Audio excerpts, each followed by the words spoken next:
أعوذ بالله من الشيطان الرجيم. بسم الله الرحمن الرحيم.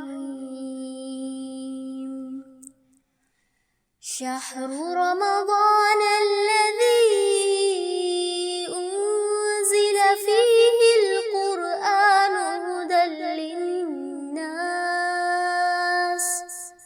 وبينات من الهدى والفرقان،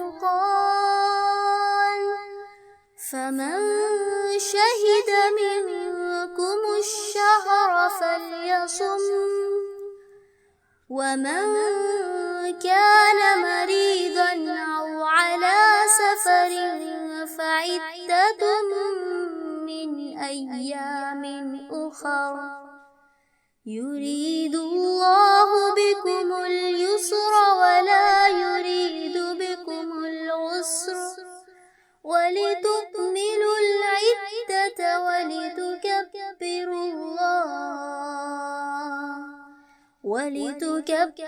الله على ما هداكم ولعلكم تشكرون. نحمده ونصلي على رسوله الكريم، اما بعد فاعوذ باللہ من الشیطان الرجیم، بسم اللہ الرحمن الرحیم۔ السلام علیکم ورحمۃ اللہ وبرکاتہ۔ رمضان کی آمد ہے۔ میں آپ تمام بہنوں کو استقبال رمضان پروگرام میں خوش آمدید کہتی ہوں۔ چشم بار ہو کہ مہمان آ گیا، چشم بار ہو کہ مہمان آ گیا، دامن میں الہی تحفہ ذیشان آ گیا۔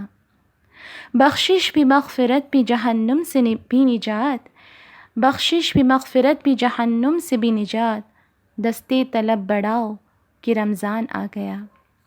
پیاری بہنوں، سعادتوں اور عظمتوں، برکتوں اور مغفرتوں کے وہ سعید، وہ جاں فضا شب و روز، وہ روح پرور نظارے پھر سے اس کائنات پر جلوہ فگن ہونے والے ہیں، جن کی عظمتوں کا کوئی حساب نہیں، جن کی برکتوں کا کوئی شمار نہیں۔ یہ خبر یقیناً ہمارے قلب و جاں کے لیے باعث رحمت و سکون ہوگی کہ فضیلتوں کا یہ مہینہ رمضان پھر سے ایک بار ہماری زندگی میں آنے والا ہے۔ وہی مہینہ جس کی آمد پر سرور عالم صلی اللہ علیہ وسلم جھوم اٹھتے تھے، شعبان کے آخری دنوں میں خطبہ ارشاد فرماتے، لوگو تم پر ایک عظیم اور مبارک مہینہ اپنی عظمتوں اور برکتوں کا سائبان کھولنے آ رہا ہے۔ پیاری بہنوں، ہر غلہ اپنا موسم آنے پر خوب پھلتا ہے اور ہر طرف کھیتوں پر چھایا ہوا نظر آتا ہے۔ رمضان بھی نیکیوں کا موسم بہار ہے۔